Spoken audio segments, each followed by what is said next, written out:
We all remember when we were a kid and the simplest things would terrify us. These days, every horror game I play or every movie I watch just gets me to startle because of the jump scares. And when that cheap trick is not employed, then honestly I just find those movies more fun than terrifying. But is it possible at this age to feel that deep, unsettling dread again? To find out, I tried every flavor of horror I could find.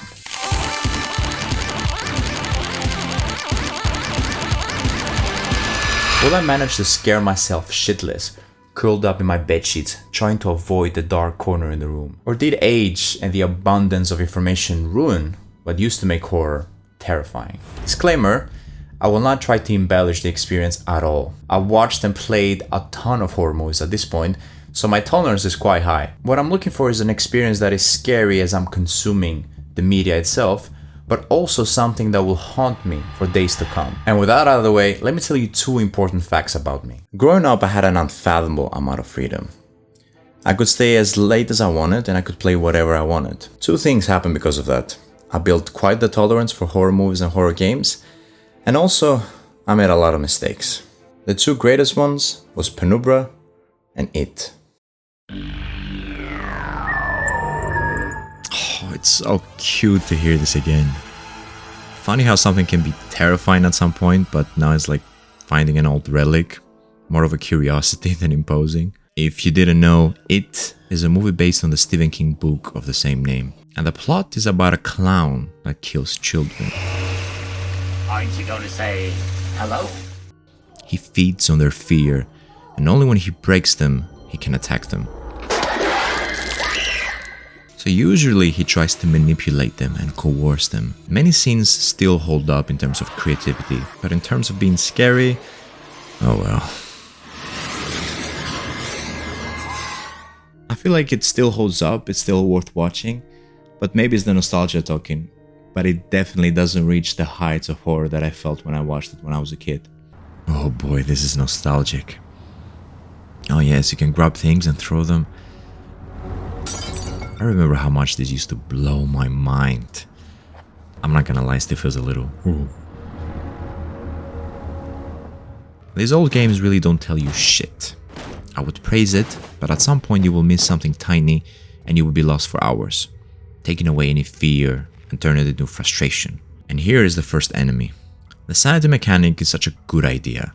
You cannot look at the enemy because the character will be too scared. Which is such a good excuse because, I mean, come on, it's just a dog. Walking around feels actually more comfortable than scary. It's wonderfully nostalgic. The sound design is still solid.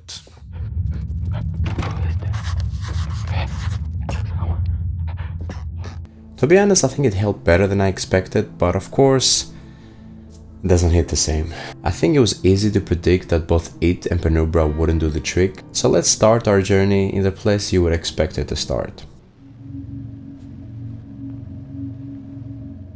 The first stop to our journey will be the classics. Now you might be wondering, if there's any fear to be had, doesn't the fact that I've watched most of these in the past dissipate all tension?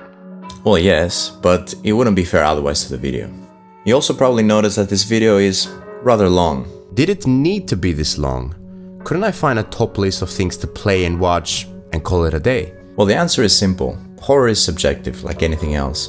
So this will be an honest journey. I need to find what's terrifying to me. Enough chatter. Let's do some classics. Shinji Mikame's Resident Evil. What a classic setting. People being trapped in a mysterious and perilous house with evil lurking at every corner. I mean, you can criticize many things about Resident Evil, but the atmosphere is something you will be hard-pressed to hate. Music and sound design is amazing. So does this old, cheesy lines infested zombie game hold up in terms of horror? Look out! It's a monster! Let me take care of it!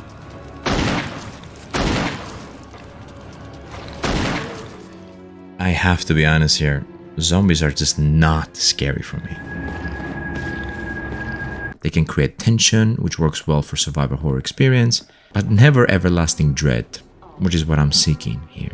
Overall, I like this game and the game series in general, but I don't think horror is the biggest part of that reason. I think that the survival mechanics, the atmosphere, the music play a much bigger role in why people love these games. I think even the developers of Resident Evil understand that it's not that scary of a game. That's why in the tail end of the game it becomes more action, and only in the beginning it's like pure horror. Amnesia by Frictional Games, a series made famous by people screaming on YouTube. I'm just in this guy's crotch, so I don't know. What is the narrative of these games? The story of these games is something that no one really cares about nor remembers. What most people recall is the sound design and the jump scares it can produce and the tension created by the sanity meter.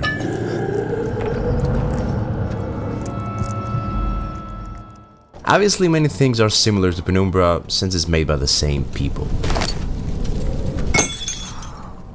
Amnesia has a legacy in horror, but I personally don't find the series that good nor that scary.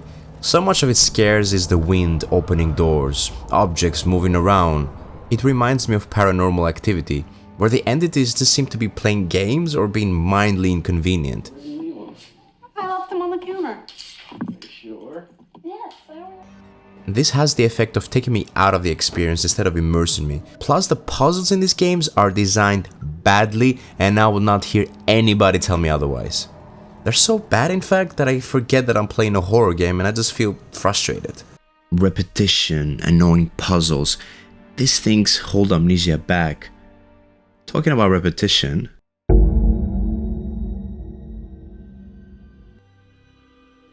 Outlast by Red Barrels is a smartly designed game that should have been much shorter. It does things very well. You're a powerless protagonist in an asylum and your only friend is a Sony night vision camera with the shittiest battery life imaginable.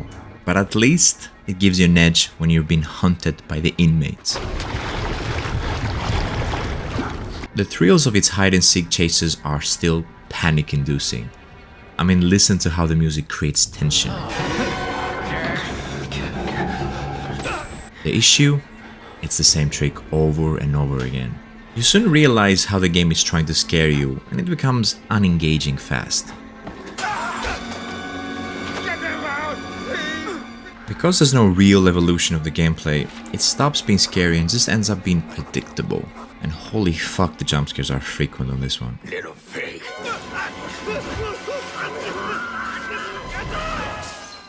a good idea and a strong beginning, but this game eventually becomes fast food horror.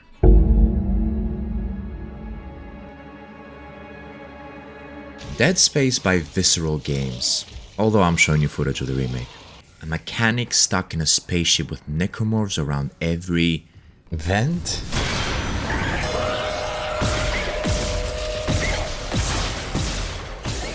Will he escape this nightmare? Not many games can match Dead Space atmosphere. The diegetic design fits the futurism perfectly, while also keeping the tensions high.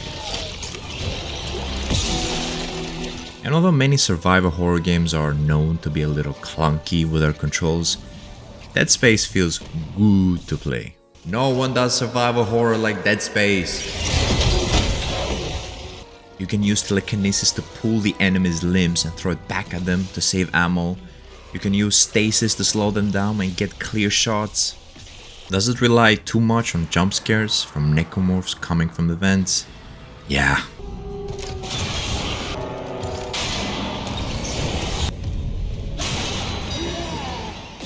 Do you feel too powerful to really feel hopeless? Yeah. These two things are what hold it back from becoming that next level horror experience. You're too strong, and the game relies too much on jump scares. Aside from that, it's one of the easiest games to recommend. Fear by Monolith Productions. A game that took the Ring Girl aesthetic, added amazing FPS shooting scenarios with at the time revolutionary AI for the enemies, and created a cult following that still talks about the game to this day. Does it hit the spot? Look, I will not waste anyone's time here. Since arguably this game does not really belong in the horror category, I will say this. If you want to play a great FPS wrapped in horror coding, yes, this game is a lot of fun. If you crave horror that will be deeply rooted in your psyche for days, then no, this is not it. Great visuals and great gameplay, but the horror elements are shallow. Doom 3 by id Software. From the loading screen, you know this is not your usual horror experience. The first hours of this game betray this will be more of an action game than horror. Don't let the flashlight and the impressive lighting fool you. This game has too much dialogue and the player has a very capable arsenal. This is undoubtedly a great FPS, but it's not really horrifying. But arguably, the most important thing about Doom is the movie adaptation, starring The Rock and a young version of the guy from The Boys. What a sentence. Look, I know what you're thinking. Is this movie really scary? Nah. Is this movie actually about the plot of Doom with demons and a demon slayer? No. Is it an amazing nostalgia trip into the 2000 tropes with a unique ending sequence utilizing the signature rock music? It is, and it's glorious.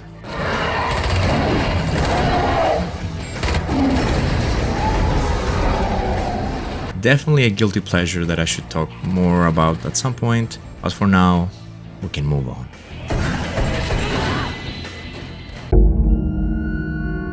I'm gonna lump together the two classic slashers, Friday the 13th and Nightmare at Elm Street.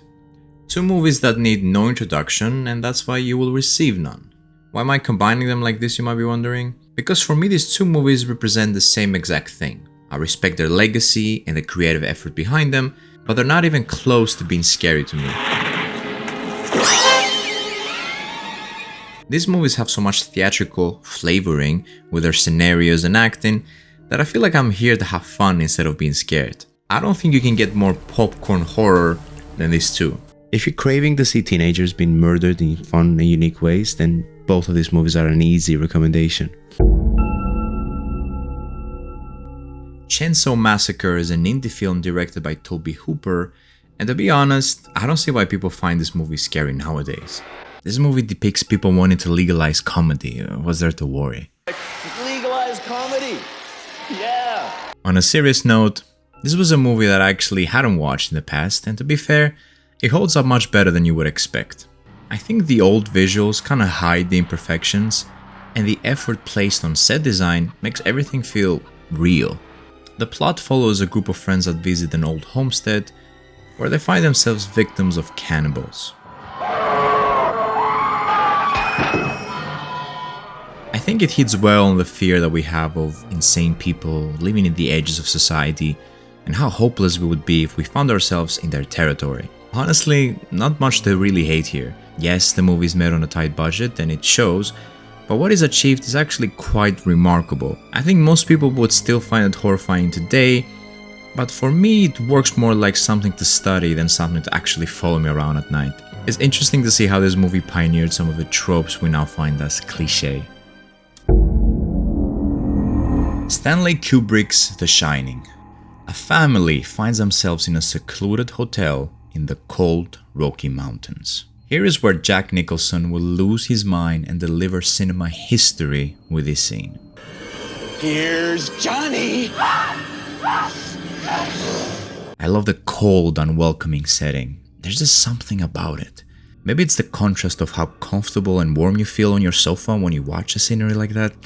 I don't know. The visuals of this movie are remarkable, but even if I love the attention to detail, I just don't find it actually terrifying. It's weird because I love how the actors are directed to act, but it also makes it ridiculous to me. I don't want to call them Mrs. Jones. I found myself engaged the whole time, but not scared in particular. A good story about descending into madness, even though I think the book had a better ending, but I still don't think this reaches the level of dread that we're looking for. The iconic Alfred Hitchcock movie that cemented this scene to our collective conscious.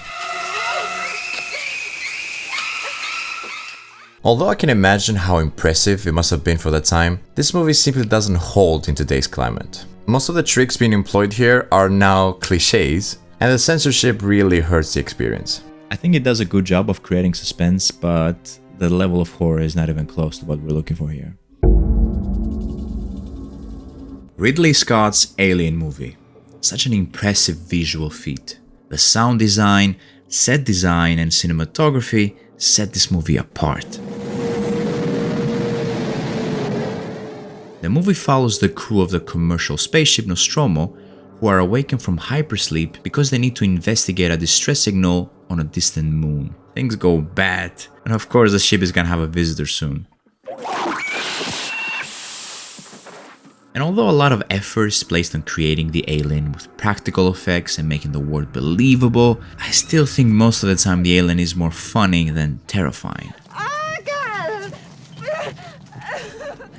I simply can't get it out of my head that this perfect predator is as stiff as Batman's suit in the 1989 movie. The movie does many things correct for its time, and I still think it's a fun watch, but I don't think it goes further than a thrilling experience. Steven Spielberg's Poltergeist. A movie about a family getting invaded by ghosts. Yeah, you already know this wouldn't hit the spot at this point. It's not just because the movie is not entirely a horror movie,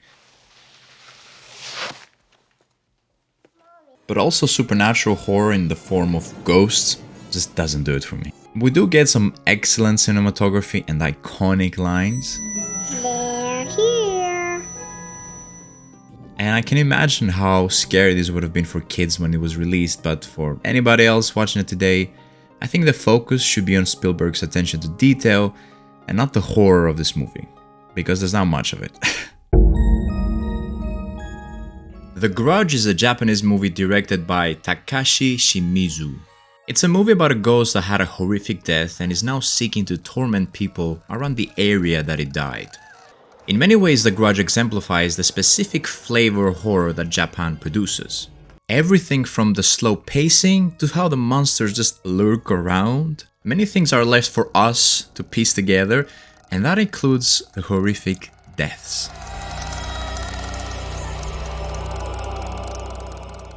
But despite that, and the fact that I love most Japanese things, I really find it hard to feel fear when I can clearly see that it's a human with just makeup. But that's not to say that you don't get some excellent scenes here.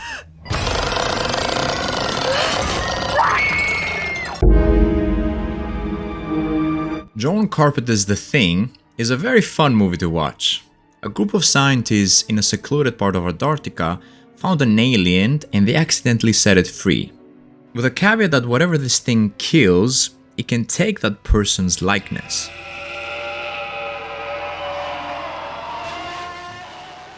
It's a whodunit movie dressed with horror elements, and although it's a compelling watch because it touches on that unsettling feeling of the unwelcome cold weather, isolation and paranoia, it never escapes the fact that it's more thrilling than actually horrific. Clear! It's an easy recommendation. If you haven't watched it, get a friend and have a good time.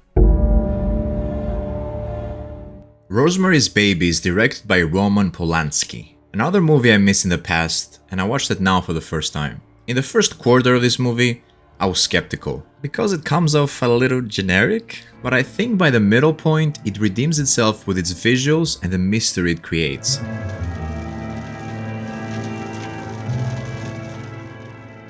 Which I found to be very well done. The story is about a woman named Rosemary being coerced into giving birth to Satan's son. It shows how a whole community of cultists, including her husband, manipulate her by constructing a web of lies so thick, so dense, that it renders her blind to what is happening. The movie clearly shows its age with that distinct overacting you would expect from this era.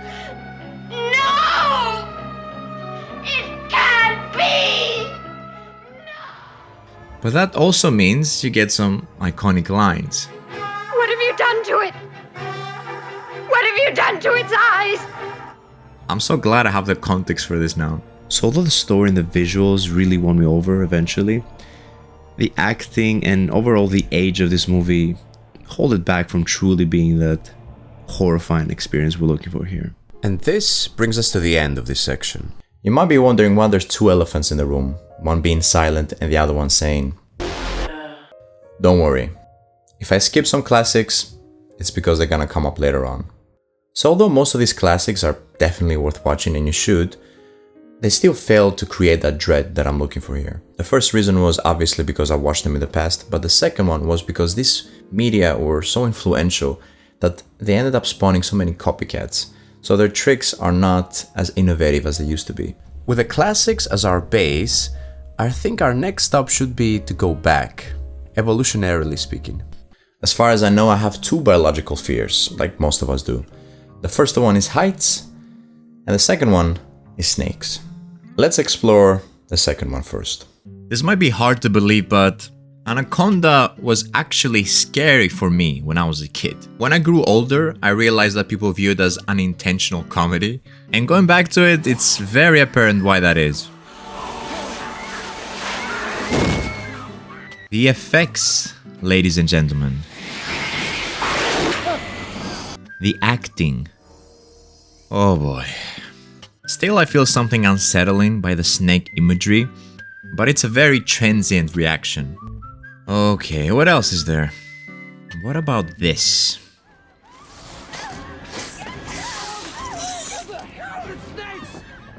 Okay, no. What about games? Unfortunately, I couldn't find any snake-themed games if we exclude the naked ones.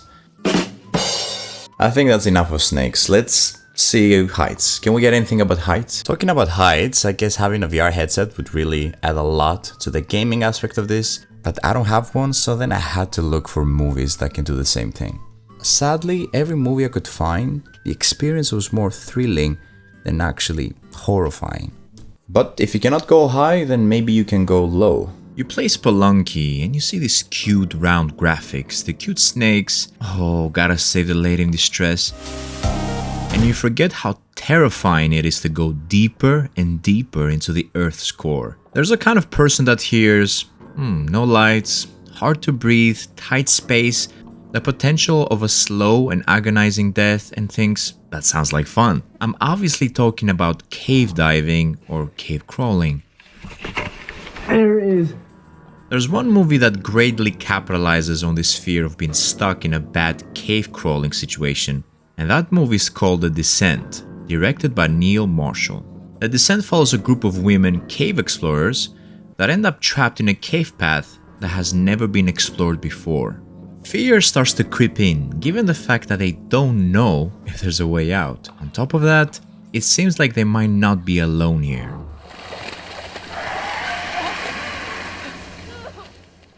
I love The Descent. The first movie, of course, because the second one sucks.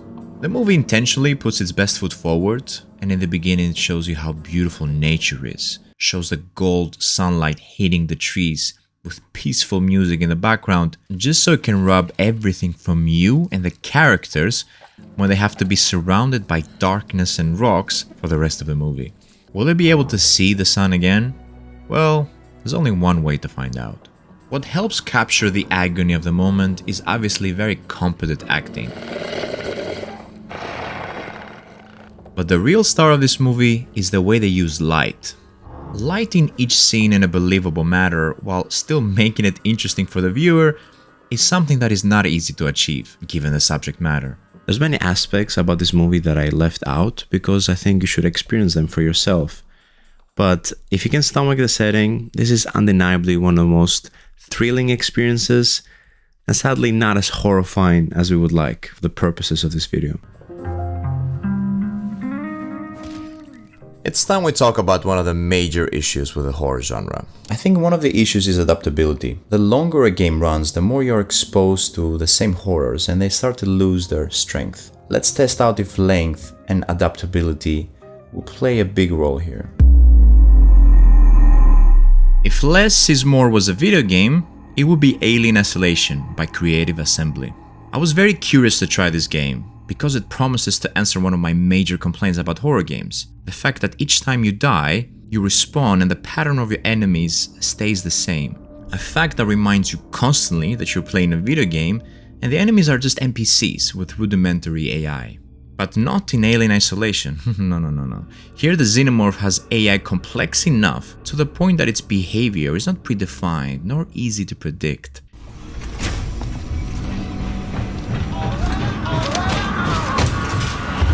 And that aspect of the game, plus the physics and the setting, are remarkable. But almost everything else does not combine well with horror. Initially I found the cinematic angle intriguing. Effort in the composition, many unique assets, voice acting for so many characters, because usually horror games are small in scale, right? So it was refreshing to see the budget breathe. But my excitement left the more I noticed that isolation was found in the name's title, but not in its gameplay. Follow me. Follow this NPC, talk with this one, constant interruptions. And this was the biggest blocker to get that unforgettable horror experience I'm seeking. I swear, if I could just combine some of these games together, I could create the perfect horror experience, like how the xenomorph is supposed to be the perfect predator. Short horror experiences immediately make me think of two games, Five Nights at Freddy's and Slenderman. In my opinion, these two games share the same DNA, so I will focus on the game that I think makes the best case for what they represent. Alone in the dark forest, looking for pieces of paper, while a slender figure is waiting around each change of direction to jump scare you. It works for a bit, you get that unsettling fear of isolation, the towering trees above you, while every direction feels endless. But this is another game that doesn't really evolve that much and starts to become repetitive, while not having enough depth with its ideas to really parasitize your head for nights to come. You might say it was not supposed to be a full experience, which is true, but it really shows that even at this stage, it gets repetitive. There's many things to like here. I like how when you run you cannot see, it reminds me of Doom. I like that you cannot look at the enemy, so it gives you that fear like, oh, he's right behind me, he's right behind me. But overall, this is definitely not it. PT, or Playable Teaser, is a short horror experience created by Hideo Kojima. Quick disclaimer, it is the only game I couldn't get my hands on for this video because Konami made the game disappear. So unfortunately, I had to go by my recollection and just watching YouTube videos. What I love about PT is how it tells a story of gaps, and our imagination filling in those gaps is what creates the horror.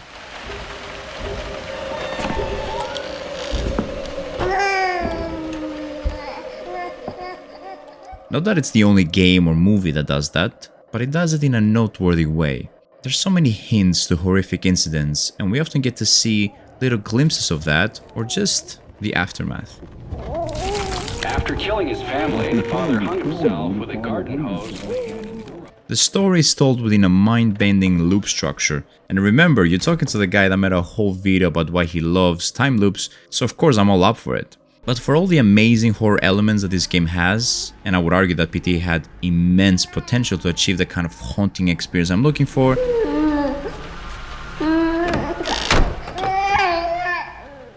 sadly, PT at its core is more of a community riddle and a promise than a cohesive idea. PT was created to be solved by us, to reveal that it was a Silent Hill project all along. And of course, since it's just a teaser, it never develops its ideas enough to truly stick with you. PT's existence gives me high hopes for Kojima's next game that is coming relatively soon, and it looks like it's carrying the soul of PT. The VHS franchise movies are all horror anthologies, so that means short horror stories that are not connected with each other. I watched the first VHS movie for this video, which is considered to be the best one, and I found The Amateur Night, which is the first out of the 5 stories, to be very, very well done. Amateur Night is a found footage story, and the plot is that a bunch of friends are going out, and one of them is recording everything with a hidden camera in his glasses. Things of course take a dark turn, and the way that horror is portrayed here is very convincing. Of course, this is not gonna be the last time we're gonna talk about found footage. It still misses that horror aspect that I'm talking about, that sticks with you for days to come, but this story has some really freaky imagery, great casting choices, and a fun development, making it a very easy movie to recommend. The other segments in the anthology, unfortunately, are not as good. But found footage is a very interesting way of doing horror. I can see how it can escape the screen and haunt me if it's done in a way that seems believable. So of course I decided to add a whole segment about it. But first, since we're all the way deep in this horror journey, let's talk about what creates fear. The way that fear works is always about lack of information. There's a reason that we fear the unknown. There's a reason that we fear the dark. It's the lack of information that triggers the biological part of the brain that starts creating awareness and alertness to help us detect threats.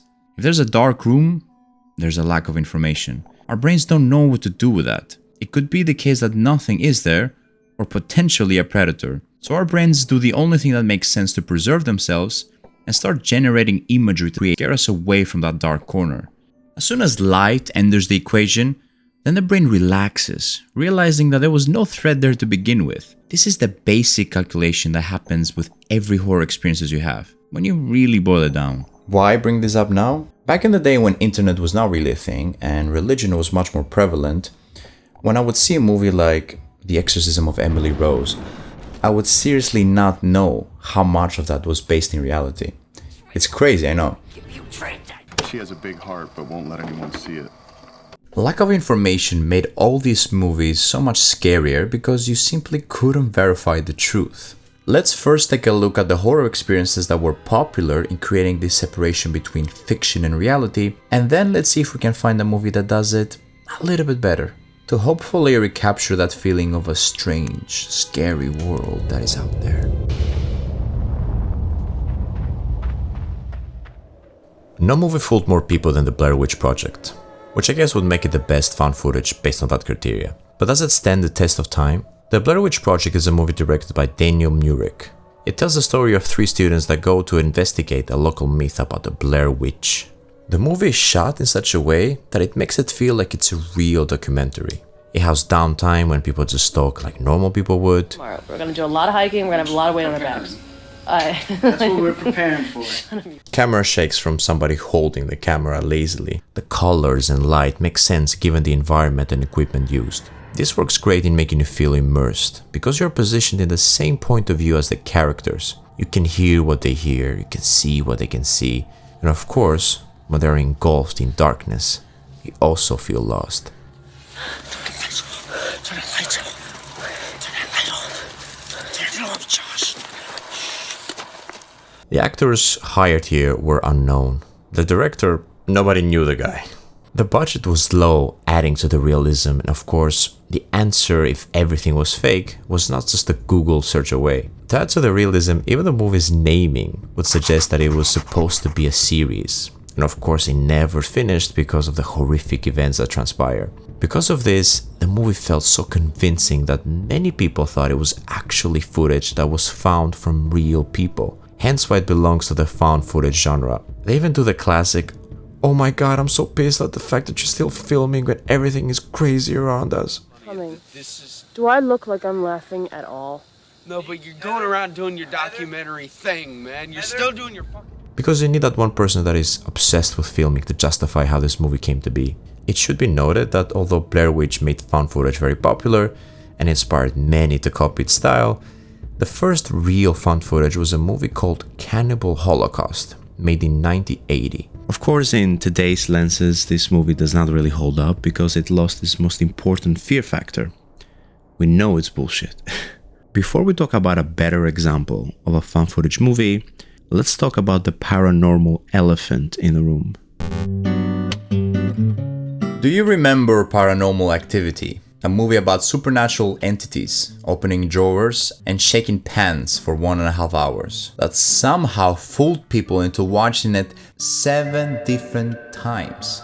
Paranormal Activity is the McDonald's of found footage. It came to extract the soul of something good and leave only the husk. I still don't understand how people found this concept scary. I get that it felt real and there's a visceral reaction to hearing a loud sound, but waiting 1.5 hours for a few jump scares is like waiting 1.5 hours to eat the McDonald's salad. You need to start questioning your choices at that point, right? In theory, these movies are the perfect idea for horror that follows you around. You should be suspicious when you hear sounds in your house, right, after watching them. For me, it works the other way around. Why would ghosts try to mess with me by just moving things around. Are they trying to prank me to death? But there's hope. I found a movie that doesn't waste half its runtime with nothing happening, and it still immerses you with its realism. That movie is called Wreck. Wreck, the Spanish version, not the American one. Hi, I'm Angela Vidal. She has a big heart, but won't let anyone see it. Wreck is a movie directed by Jaume Balagueró. It's a movie about a reporter and a cameraman that find themselves quarantined in an apartment building because a deadly infection has been released that seems to make some residents aggressive.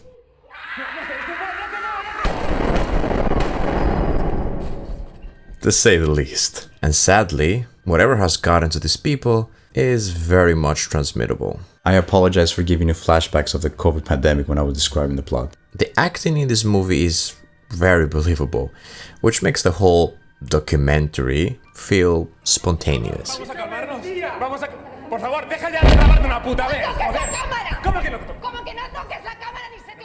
They even spent some time explaining why the camera guy never seems to drop the camera or stops pointing the camera at whatever is interesting.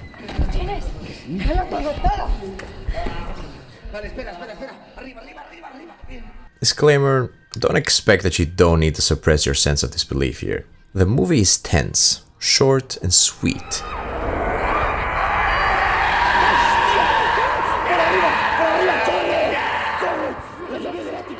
And even if you hate the whole thing, you can't deny that ending sequence. ¿Por qué? ¿Qué pasa? Hay algo, vamos hacia atrás. Vamos hacia atrás.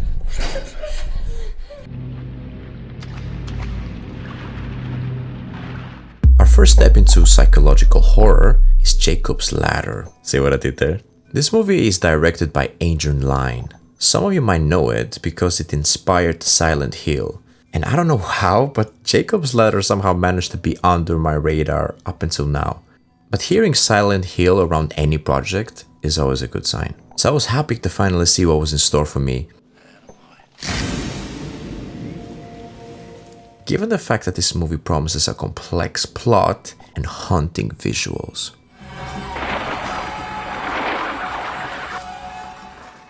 Jacob's Ladder tells the story of a Vietnam veteran that seems to be experiencing a rather extreme version of PTSD. His disillusion makes it difficult to grasp what is real and what is not, or when events are taking place.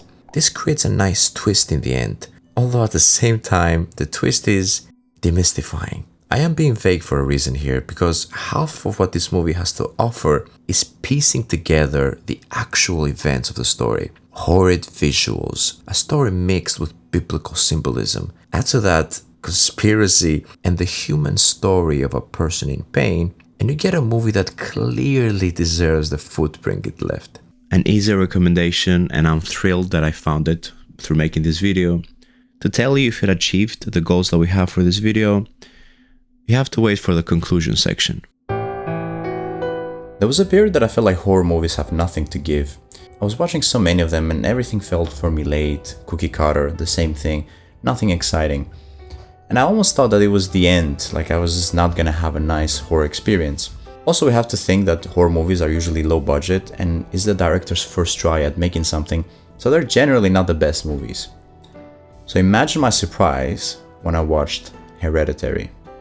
It reinvigorated me. It reminded me why I like horror movies so much, and I couldn't wait to watch it again for this video. Hereditary is a movie directed by Ari Aster. It tells the story of a family that is grieving. There's so many things done well here, which makes it hard to find a nice place to start. But let's start from the obvious. The acting is supreme. Subtle when needed, intense when appropriate. Because nobody admits anything they've done! The use of light and composition are chef's kiss. The use of sound, purposeful and not overindulgent. And even though the subject matter is not my cup of tea, as you might have noticed by now, it's done so well, it's really hard to complain here. If you're looking for a modern classic, seriously, look no further. Our country has had many ups and downs. I think this movie has the capacity to be very haunting. I just wish that it wasn't my 4th time watching it. One of the reasons I got inspired to make this video was when I watched this analysis from Ragnaroks. It was about this indie horror game called The Cat Lady. I thought it was amazing, you should definitely watch it. But the reason I'm bringing it up is because horror movies tend to touch on subjects, very serious subjects, that other media strays away from. Time to test the hypothesis that simple graphics are scarier because the brain is scared of what it can't understand. This game was built in the Source engine by a small Swedish team called Psyskalar. Little do you know that I have high hopes for this game because I think Sweden is probably one of the best places to get inspired if you want to make a game about isolation and depression. Ursäkta mina svenska vännen, I am only speaking facts. I am also aware that this game is rough. From the graphics, with how platforming works, voice acting, how did I get here? Enemy design, inventory management. But as a wise man once said, a game is good if it can make you focus on its strengths and ignore its flaws. Well, this game couldn't make me ignore its flaws, but it did manage to make me see how they could be seen as a plus, given the survival horror setting. The game tells the story of a young boy that suddenly gets hit by a car. Little is revealed in the next hours, but a hint towards something dreadful is implied. He's brought back in a place he does not recognize, and he has to defend himself against something that is stalking him.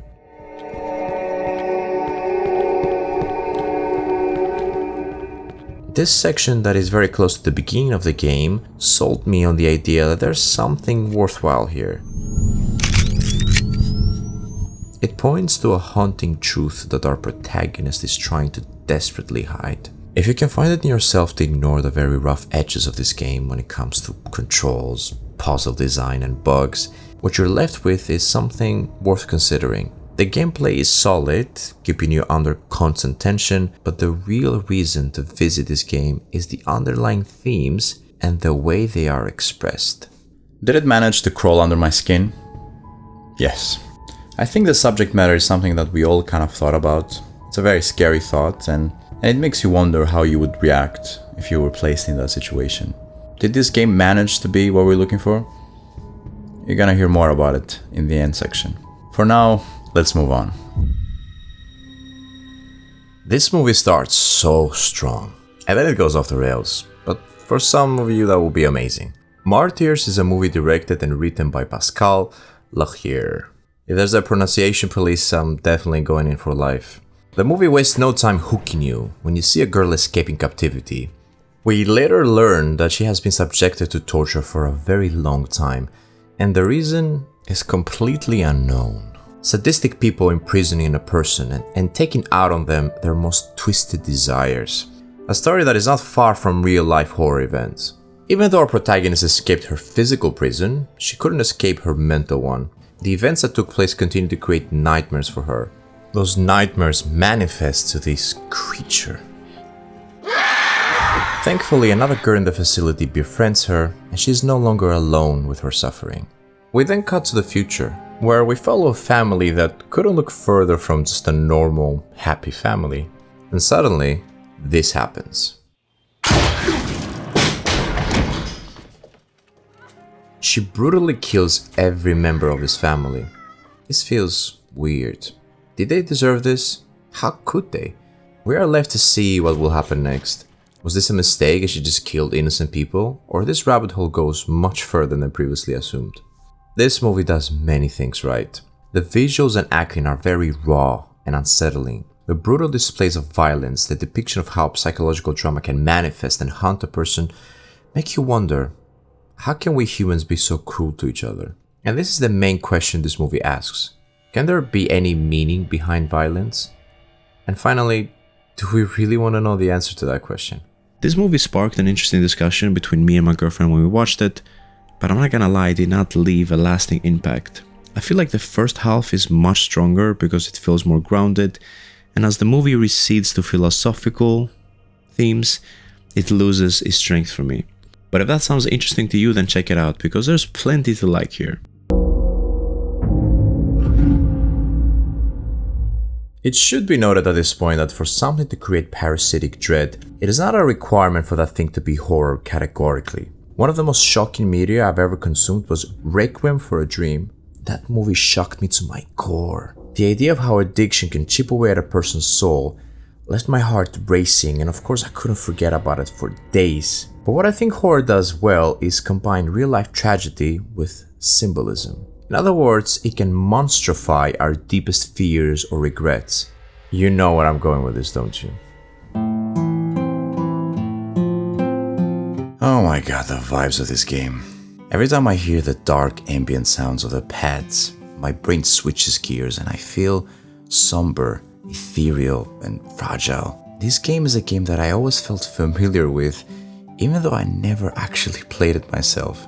The trail of sadness, introspection, and fascination it leaves is propagated by all the people that can't stop talking about it and all the media it has influenced. There's simply nothing that comes close to this game's legacy. So you can understand my excitement to finally get my hands on the remake, which is considered to be faithful to the original PS2 release. I remember hearing stories of people getting together and scaring themselves shitless playing this game.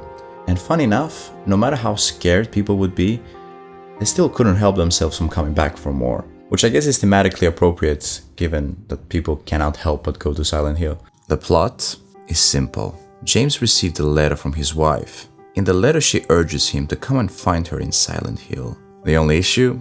She's dead. But as James says, that's definitely her handwriting. Even though that sounds crazy, and even though Silent Hill doesn't seem safe, he chooses to go deeper and deeper into this foggy town to find his wife. Silent Hill's other visitors are odd. It's as if all characters are personifications of the White Noise song. We're all the same. I'm not like you. Their speech is vague and melancholic. Their gaze vacant. They are as lost as you are, but for different reasons. The enemy design begs you to interpret the symbolism. How does it relate to our character? What horror did he experience for them to look the way they are? The subject matter of Silent Hill 2 is a very haunting thought. It asks what happens when love becomes prison. Is there a way out of some of the darkest thoughts that a human can make? I'll not tell you my interpretation of what I think is happening underneath the surface, because this is a game you have to experience for yourself. Did this mixture of amazing sound design, eerie atmosphere, and disturbing visuals manage to achieve the goal that we have here? We'll talk about it more in the conclusion section of this video. If it's in a word or in a look, you can't get rid of Jennifer Kent's Babadook. This is actually true because this movie seems to always find its way back to my mind every few months. The reason is simple. This is a great movie. I remember when I first watched it, the first half convinced me to not have kids, and by the end I switched sides. But what is this movie about? On the surface, this movie is about a single mother having to deal with the struggles of life after her husband's tragic death. This is a deeply melancholic movie about loss and the struggle to let go.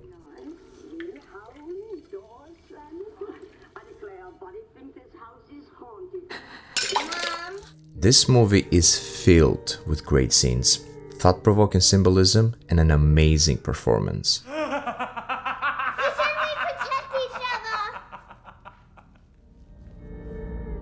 If you can stomach the underlying sadness and sorrow of this movie, then it's an easy recommendation. What a lovely idea for a horror movie. It Follows is a movie directed by David Robert Mitchell. The plot of the movie follows a college student that is trying to escape a supernatural entity that is chasing her. Everything's okay.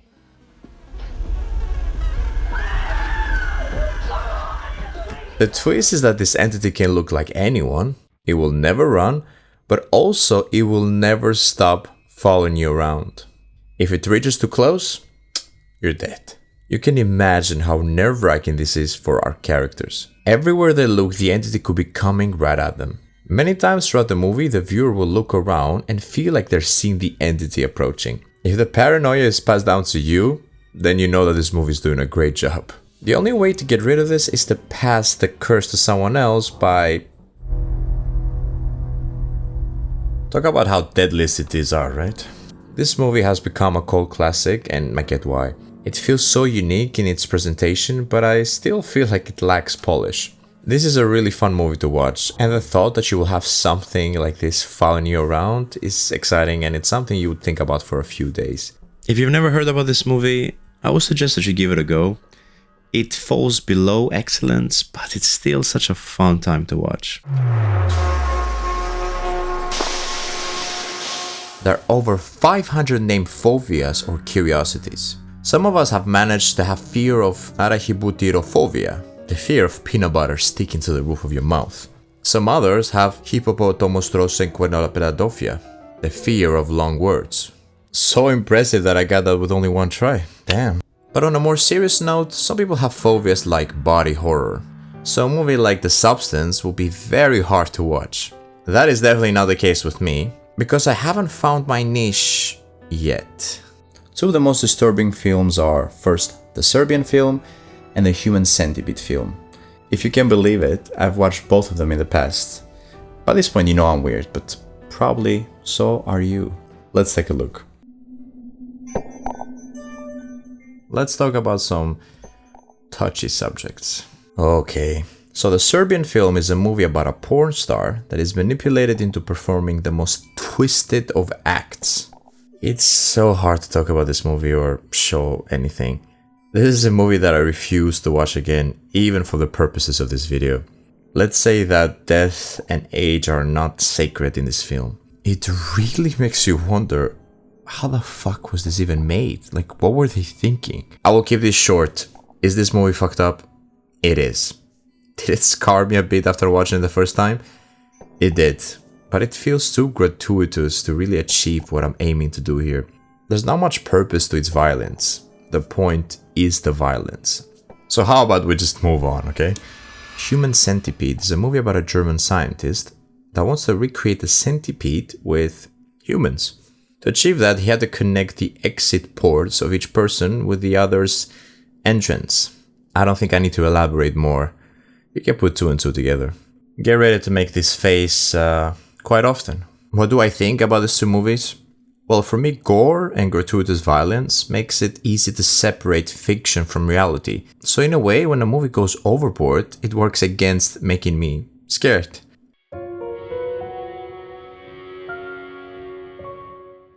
So I asked around on Reddit and people in my life to recommend me the most unique horror experiences that target niche fears. And two things came up: Fresh and When Evil Lurks.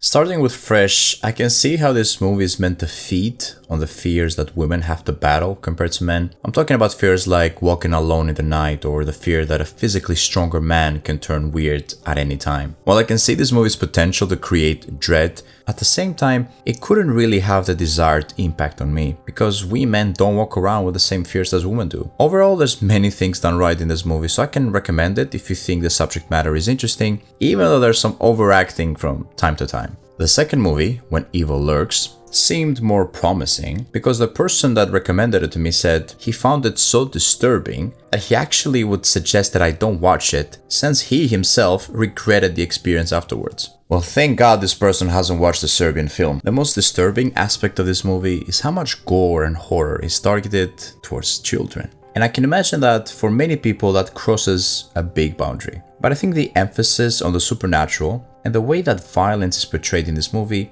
separates it clearly from real violence. Again, it might be my bias towards supernatural elements, which by default for me make a movie less scary. So we didn't find a niche that works better than the others, but I think one thing is clear: excessive violence in the forms of gore and things being really disturbing kind of works against immersion for me. Obviously, this applies to media and not real life tragedies. You might be wondering, where else can we look? How about outwards? If the goal of horror is to bleed in normal life, then it stands to reason that we should look for an experience that is trying to transcend and escape the confines of where it finds itself. And you might be wondering, how would you achieve that? Obviously, the answer cannot be something as simple as like the movie Stay Alive, where the plot revolves around players being forced to play a video game where if they die, they will find their demise in real life the same exact way. God damn, this movie is a guilty pleasure. I don't recommend you watch it though. Except if you're, you know, cool. There's plenty of movies every year that try to use this idea of meta in their horror elements, but they just end up being fast food horror. You probably remember the movie Countdown, which is a movie about an app that tells you when you will die. The movie had this smart marketing idea of creating a real app that users could download that promised to do the same thing as the movie. This might have created existential dread to some if the movie was not so mediocre.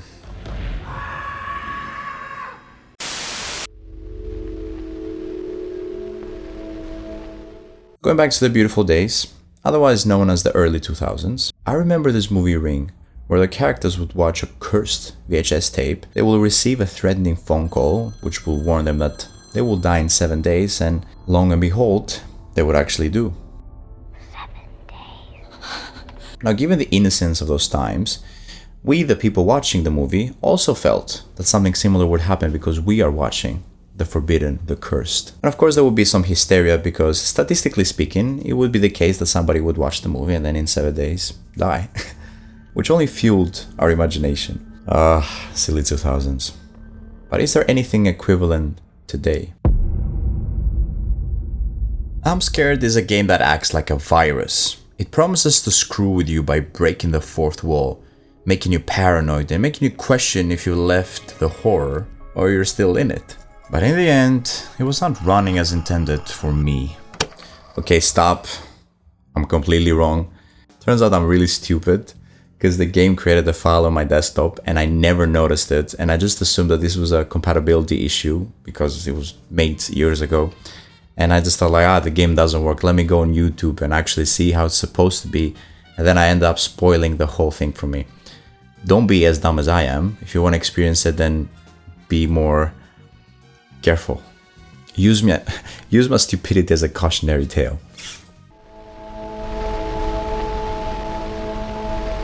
So in conclusion, did we actually achieve the goal that we set up here? Well, the answer is complicated. Being engulfed in horror for basically 3 months and going to sleep still listening to analysis of stuff. I also fell in love with Fear and Hunger, which is a game I didn't play, but I couldn't get enough of listening of analysis. Many nights I would go to sleep still listening to them. But yes, being exposed to horror for such a long time, it definitely had an impact on me. I started having very strange dreams, and I'm not gonna lie, there were days that I would feel a little bit uneasy in the house. I would look around and I would feel again that unsettling feeling. And if you're wondering what game or movie achieved that, the answer is, I don't know. I'm pretty sure Silent Hill 2 and the kind of thoughts that put you in and the music and the atmosphere contributed to this. I think Jacob's Ladder, which was a surprise to me, was much more effective than I thought it was gonna be. Revisiting Hereditary and The Descent definitely boosted everything else. And Cry of Fear was definitely as horrifying as it was advertised. Sorry that I cannot give you conclusively one game, but this is the truth. I'm pretty sure I missed a lot of things. Some of you might be saying, where is Fatal Frame? To be honest, I wanted to wait for the remake so I can experience it at that time. I understand, even though I went through an insane amount of content, there's always gonna be more amazing things out there. There's many horror in different languages, more indie titles that I probably never heard of, classics I missed, and of course, VR experiences which I don't have access at the moment. Which is all the best reasons to revisit this project in the future. If you have any suggestions, then please leave them down in the comments, and of course, subscribe.